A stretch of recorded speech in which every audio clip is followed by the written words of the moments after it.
Berjumpa kembali bersama dengan saya, Gembala Jemaat Gereja Isa Al-Masih Lawang Life Generation Huha. Dalam program Sapa Jemaat di Rumah. Tetap semangat, tetap berpengharapan, dan harus selalu yakin menjadi pemenang-pemenang di dalam Tuhan kita, Yesus. Saudaraku, firman Tuhan kali ini saya ambil dari Mazmur 118 ayat yang ke-24. Saya ulangi, Mazmur 118 ayat yang ke-24 berkata, "Inilah hari yang dijadikan Tuhan. Marilah kita bersorak-sorak dan bersukacita karenanya." Haleluya. Saudara-saudara, kali ini saya ingin berbicara tentang sukacita setiap hari. Nah, saudaraku, suatu kali ada seorang pengkhotbah dan seorang penulis terkenal yang bernama Dr. F.W. Borham. Dia datang ke rumah seorang janda. Dia berkunjung karena wanita itu sudah beberapa kali tidak ia jumpai di gereja. Waktu dia masuk ke ruang tamu wanita itu, dia menemukan sebuah tulisan yang dipajang di dinding ruang tamu yang berkata, "Inilah hari titik-titik." Ia sangat penasaran dengan kata-kata itu. Mengapa ibu itu cuma menuliskan "inilah hari titik-titik"? Karena penasarannya kemudian, waktu jam makan, Borham kemudian menanyakan kepada wanita itu mengapa dia menuliskan kata-kata itu. Dan saudaraku dikasih Tuhan, wanita itu sambil tersenyum berkata, "Aku sengaja menuliskan kalimat itu di ruang tamu sebisaku. Karena seringkali aku merasa khawatir akan hidup ini. Aku merasa takut akan hidup ini. Aku merasa bahwa aku sendirian dan aku tidak punya siapa-siapa. Sehingga hidupku dihantui oleh perasaan khawatir dan takut. Hampir setiap hari aku kehilangan sukacita. Sampai satu titik aku ingat bahwa inilah hari yang dijadikan Tuhan. Maka aku pun tersadar bahwa setiap hari, apapun itu harinya, kalau hari itu dijadikan oleh Tuhan, mengapa aku harus khawatir? Mengapa aku harus takut? Bukankah Tuhan yang menciptakan hari-hari yang ada? Dan aku percaya Tuhan yang sama yang akan memelihara hidupku di hari-hari yang aku jalani, di hari-hari yang Ia sudah ciptakan untuk aku hidupi tersebut. Lewat percakapan dengan wanita itu, Dr. Borham akhirnya menyimpulkan bahwa pentingnya memulai sepanjang hari dengan Allah terlebih dahulu. Dia berkata, "Saya yakin salah satu manfaat yang kita dapat setiap hari dari membaca dan merenungkan firman Tuhan adalah kita mendapatkan kekuatan dan sukacita setiap hari."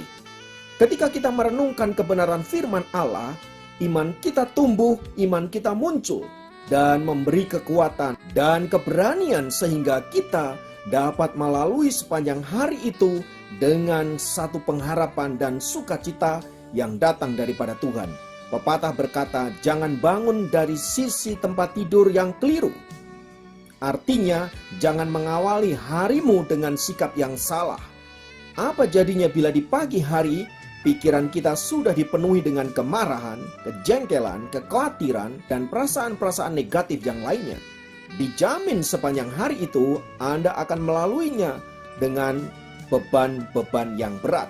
Semua menjadi serba salah dan membuat kita ada di dalam keputusasaan. Sebaliknya, bila kita mengawali hari kita dengan merenungkan janji-janji Tuhan, menyerahkan segala sesuatunya dalam kendali Tuhan, mengharapkan pimpinannya dan pertolongannya, maka sepanjang hari itu kita akan dipenuhi dengan ucapan syukur, sekalipun sepanjang hari itu akan menjalani hari itu dengan antusias. Wow, luar biasa tentunya. Oleh sebab itu saudara-saudara, mari kita memulai sepanjang hari kita dengan bersaat teduh, ya, dengan meluangkan waktu secara pribadi dengan Tuhan, dan membiarkan Tuhan yang akan berbicara kepada kita, membiarkan Tuhan yang akan menolong kita dan menuntun kita hingga sepanjang hari itu menjadi hari yang diberkati oleh Tuhan, seperti firman Tuhan yang sudah kita baca di atas, bahwa inilah hari yang dijadikan oleh Tuhan. Marilah kita bersorak-sorai dan bersukacita di dalam menjalaninya, karena kita tahu Tuhan beserta dengan kita. Haleluya. Biarlah firman Tuhan ini memberkati kita sekalian. Mari kita berdoa. Bapa, dalam nama Yesus, Bantulah kami melewati sepanjang hari ini dengan kekuatan-Mu, dengan hikmat-Mu, dengan sukacita dan damai sejahtera-Mu, sehingga ketika kami menghadapi masalah, menghadapi tantangan, dan menghadapi apapun yang menjadi rintangan dalam kami melewati sepanjang hari ini, kami dapat melampauinya dengan sukacita, dengan kekuatan yang datang daripada Tuhan. Sehingga hari ini akan kami lalui dengan penuh kemenangan, gilang gemilang, karena kami tahu kami tidak berjalan sendirian, melainkan bersama dengan Allah yang menciptakan hari ini. Terima kasih Tuhan, firman-Mu menguatkan, meneguhkan kami, dan biarlah kami senantiasa ada dalam sukacita. Terpujilah nama-Mu, dalam nama Yesus kami berdoa, haleluya, kali ini amin. Dapat memberkati Anda dimanapun berada. Sampai jumpa dalam program Sapa Jemaat yang lain. Tuhan Yesus memberkati.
Angkat suara bersamamu.